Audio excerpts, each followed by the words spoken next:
In this particular case, a handful of individuals, and we know this because we saw it on camera, come onto the property and essentially, just like you'd see in any bad guy movie, they throw a fork over the top of the roof, rappel up onto the roof.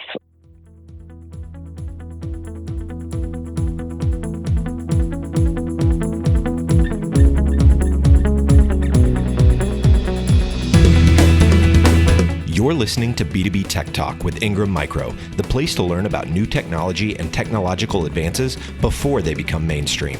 This podcast is sponsored by D-Link Technology. Make your home smarter, safer, and truly seamless. Let's get into it. Welcome back to part 2 of our scary stories in the security world with Cris and Bill. So again, when stuff like this happens, what is your initial reaction? Are you annoyed? Are you frustrated? Or do you immediately kind of go into, okay, I know how to fix this. I know what to do next? So over the years, you get into the, you know what, they got us, let's move forward. Let's plug the holes. But when the first few times this happens, you're like, holy crap, I can't believe this just happened to me. I thought it was better than that. It's a slap in the face. It really is. You go through the surprise, the anger, but as you mature and as you learn, and with experience comes that, okay, it's a chess match. They were better at this hand, but next hand, we're going to stop it. And so any tips on a company for what they could do to prevent a situation like this one? It's phishing attacks. You need to have a good anti-phishing campaign. A lot of companies, because of government contracts, there's required transparency. So there's nothing you can do about that. You have to have org structures, PO processes, bid processes. All that has to be out there because of the transparency in the government industry, medical, education. There's a certain amount of transparency. So you got to look at inside. When these bad guys come and try to get the other half of this picture, they're going to come at you with phishing attacks, phone calls, emails. They're going to start looking for names. They want to be able to flesh out their story. If they just come to you and say, hey, this is your CEO, I'm overseas, I need to do a wire transfer, you're going to catch on to that because you know that. But when they start building out legitimate stories, pretending to be someone else within the company who's assisting your CEO, they start fleshing it out, adding details. It becomes a lot more dangerous, a lot more easily. You can be taken in a lot more easily with that. So you got to educate your associates. They got to understand what's a phishing attack, how to identify a phishing attack, how to stop it, what to do, how to report it, what not to do, clicking on links, replying to emails that were unexpected. That's really where you got to focus your attention. All right, we're going to move to, we've got 2 more stories. These are all really interesting, and I think it's a great way. They are definitely scary, but it's great to say, okay, this is what happened. This is what we've learned. We're going to move to the dock door incident. So again, take us through the whole story. Yeah, so the dock door incident is one that I actually tell quite often to, especially to our new security managers when they come on board. Back when I first started with Ingram Micro, my role was to audit a lot of our operations from a security standpoint. And in this particular case, one of the locations had a maintenance dock door that was left open quite frequently. And I don't know if it was open all the time, but it was open the majority of the time. And the reason it was open was so that maintenance folks could easily get in and out of the building to do, a lot of their work that was done out in the truck yard, welding, putting together large racking, whatever the case may be. As an auditor at that particular time, I used to identify it and call it out in the audit as, hey, this is a vulnerability. The fact that this door is left open leaves us vulnerable to somebody doing something that we don't want to have happen. Now, there was a camera on the door, so it was being watched, and in theory, everybody said, yeah, no, we get it, but we have to use this dock door for these reasons. And, we understand there's a vulnerability. And again, this is several years of me sort of calling this out and saying something bad is going to happen here. Well, sure enough, about probably late 90s or early 2000s, around that time, about 3 years after having called this out every year, somebody who I believe was a former employee of ours came through that dock door from the outside, jumped on a forklift of ours and essentially shopped the warehouse. And this was during our peak season when we have a lot of people in the building, a lot of unfamiliar faces, just a lot of activity. So being hidden amongst the group is pretty easily. So this person came in, jumped on a forklift, shopped the warehouse, filled a couple of duffel bags, pulled up to that dock door, ran out the dock door and over the fence. And, of course, we saw it all on video after the fact when we realized something had happened. Watched it happen. Nobody stopped anything. Nobody did anything about it. And it sticks with me to this day because I should have done more to prevent that by essentially demanding that that door be closed and secured when not in use and only opened with, an officer or somebody at that particular door.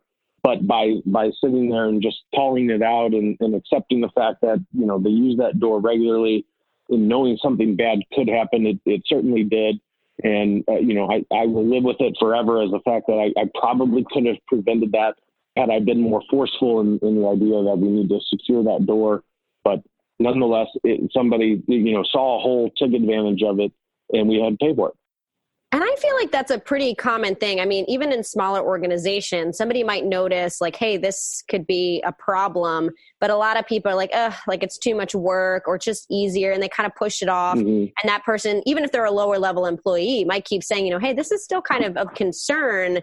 And then you kind of become this nuisance because you keep bringing it up. So how do you, if you're talking about, I should have kind of pushed more, how would somebody do that so that it is effective and somebody is like, okay, this is a real problem? Yeah, it's the old, everybody feels like it's not going to happen to them, whatever the case may be. Good, better, different. People think, well, that's not going to happen to me. That's not going to happen here. Or the likelihood of that happening are slim to none. Really, at the end of the day, and the reason I tell that story constantly to whether it be the operations team or our new security managers is exactly for that reason.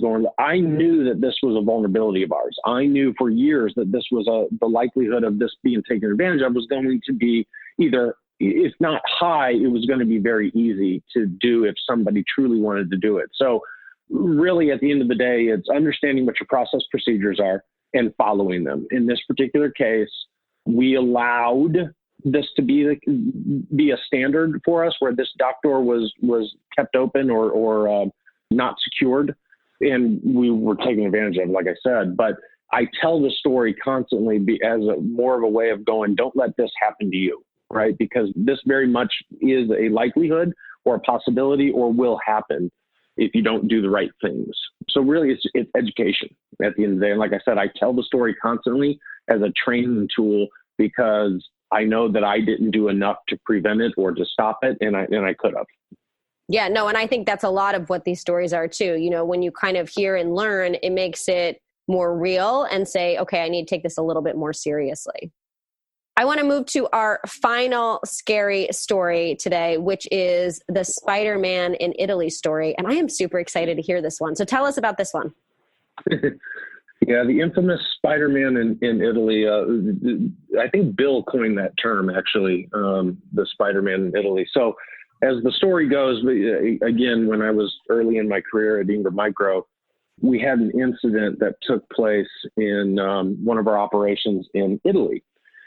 And my boss at the time, and currently the CSO for the organization, we had this break-in in Italy, and the information that he was getting just seemed a little outrageous and crazy, if you will. So he tapped me on the shoulder and said, I need you to go to Italy and I need you to find out exactly what happened here, because what I'm getting, I can't believe.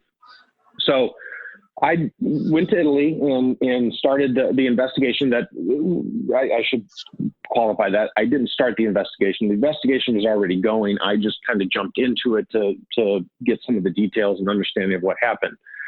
In this particular case, a handful of individuals, and we know this because we saw it on camera, come onto the property and essentially, just like, you'd see in any bad guy movie, they throw a fork over the top of the roof, rappel up, onto the roof. They knew an exact area on the roof that led to our high value security cage down below. They come through a skylight using climbing equipment, like rock climbing equipment, rappel down into our security cage and start filling up bags that are then, thrown up through the skylight to the folks that are standing on the roof and just, steal us blind. Now, the crazy part about this is there was a fire alarm system that used infrared technology, and the guy who was rappelling into the building was blocking that infrared. And according to the system, when that infrared is blocked, that believes there's smoke and potentially a fire. So the fire alarm went off on multiple occasions that evening. Security came into the building, looked around. They were looking for fire, obviously, because that's the alarm they're getting. They see no fire and reset the alarm. After 2 or 3 times of that happening, they determined, well, the alarm must be faulty because we've come in and checked it physically and there is no fire. So they turned off the fire alarm system. Meanwhile, these guys keep coming back in and filling up bags and throwing them on the roof. Now, the crazy part about this story is we see them come on the property. We see them go onto the roof. We don't have cameras on the roof, so we can't see what they're doing up there, but we know that, they've come into the building, they've taken product. We don't see them leave the property. We don't see them come down from the building. We have full coverage of the building perimeter. So if they left from the roof and came down back to the ground, we should have seen them in some fashion or some case. We didn't. However, probably about 20, 30 minutes after the original entry, maybe a little longer, we see a van pull up in the property next to ours. We see them load product onto the van, and then the van actually gets stuck. These guys help get the van going again, and off they go. That was where we were kind of stuck going, how did they get off the roof and how did they get to that van across the street? We went as far as to check a crane that was in the property next door to us for a construction site to see if it was operable that particular night, to see if it had been turned on. We could not figure out how they got from the roof back to the ground. And although we don't know entirely to this day, my story is that they zip lined off that roof to the raiding van in the property next door. Hence why these guys have become known as the Italian Spider-Men, because we see them come on the property, we see them come on the roof, but we don't see them leave it. Hey everyone, we hope you're enjoying this episode of B2B Tech Talk with Ingram Micro. Let's pause for a moment to recognize our sponsor, D-Link Systems. Are network speeds slowing you down or security risks top of mind? Talk with D-Link Systems. Leverage award-winning products and deploy networks that are second to none with D-Link wireless, surveillance, and switching solutions. Contact Ashley Ruggiero at Ingram Micro today. That's Ashley, ASHLEY.Ruggiero, RUGGERIO at ingrammicro.com. Also, before we jump straight back into today's episode, we wanted to let you know about one of the industry's most important events, Ingram Micro's One 2019 event on November 18th through November 21st at the Gaylord Rockies Convention Center.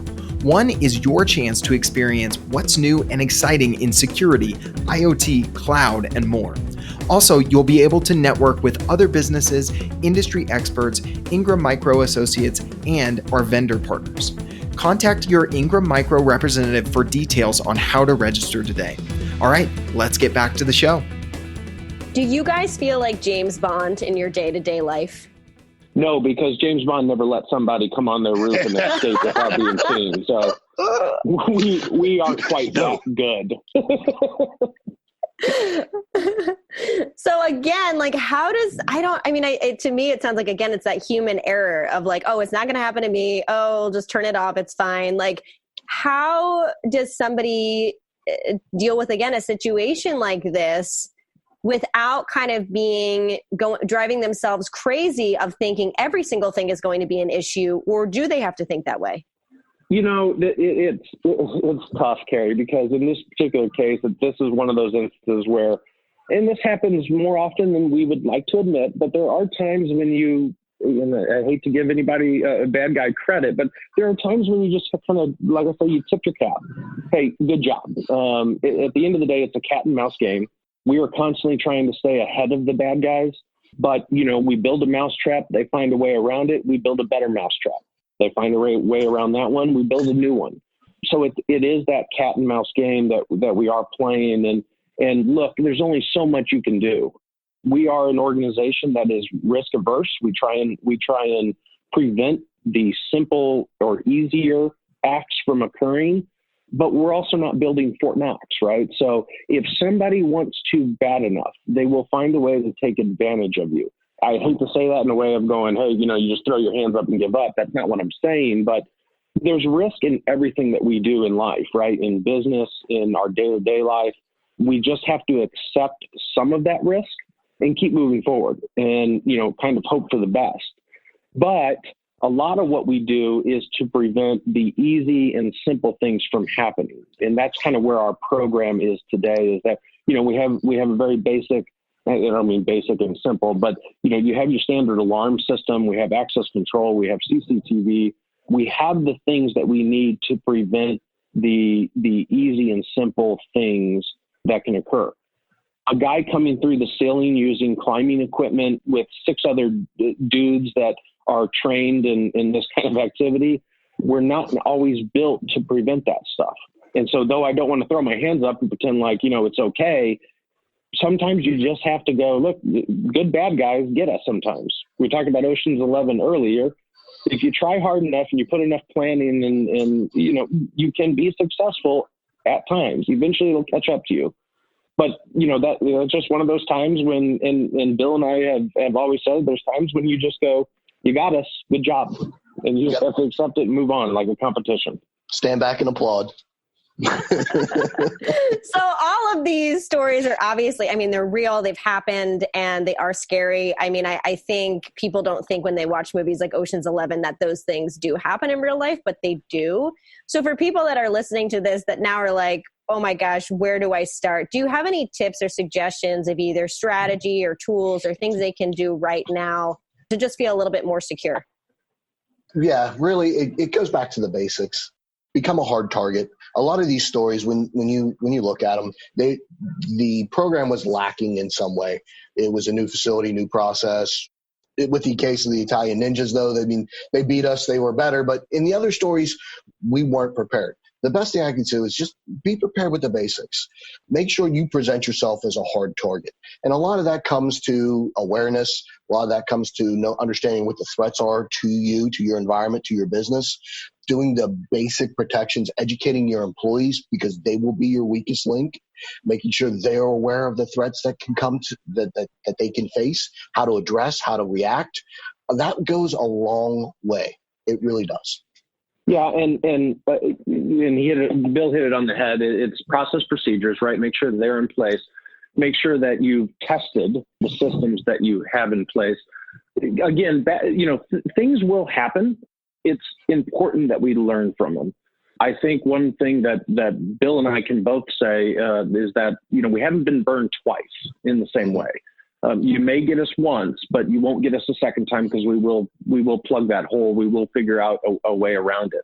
I think the other thing too is, especially as we talk about technology, Bill talked about, early on in his career, that was not in the beginning stages, but you got to think technology too at that time was very new. The way we used email, smart technology, smartphones, things like that, it was all very new to us. So we weren't even aware at the time, because it hadn't happened yet, some of the vulnerabilities that were out there. The bad guys find the holes. The bad guys find the ways to take advantage of you before you can even think about it a lot of times. So that also is always a vulnerability for us, is how are we using new technology? How does it make us vulnerable? And sometimes we get so excited about how we can use it, how it makes us more efficient, how it makes us more profitable, we don't recognize how it makes us vulnerable.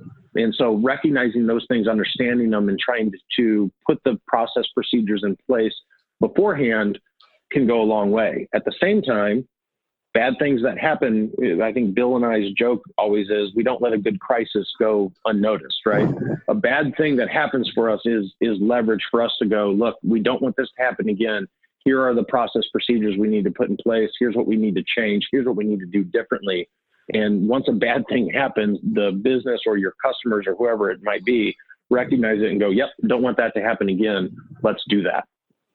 Now, where can people learn more? I mean, if they want to connect with either of you or need help with the strategy or process, where can they do that online? So to connect with us directly, obviously our LinkedIn pages, they can always connect with us there. We do have some customer or forward-facing email addresses they can use. Our fraud alert is a great tool. Our hotline is a great tool. If customers, resellers, partners want to reach out to us, those are the best ways to get a hold of us. Individually, LinkedIn is probably a good way to reach out to us. And what is the fraud alert email or phone number? It's fraud.alert@ingrammicro.com. Perfect. And we've asked you this question before, but in terms of security scares, where do each of you see technology going in the next year to help prevent them? And Cris, I'll start with you. Yeah, again, technology is moving faster than we can keep up with a lot of times. I talked previously about some of the drone and robotic technology that's out there. We're even experimenting with some passive technology for metal detection, right? So even for asset protection coming out of our facilities, how do we detect if somebody has a product on them? So this passive technology that we're using now allows us to identify the things that we are worried about, right? Smartphones, watches, electronics, but doesn't necessarily capture the things we don't care about, right? Your belt buckle, the metal in your shoes, things of that nature. So technology is expanding. We're trying to keep up with it. We're trying to see how we can use it on a regular basis. And, it's a constant, I go to shows yearly just to see what the latest and greatest technology is out there and how we can take advantage of it. So to be honest with you, I don't know where it's all going, but I'm excited to look at it and see how we can implement it in our programs. And I think really what's exciting for us is, because let's face it, the guys in the security industry, we're a little masochistic.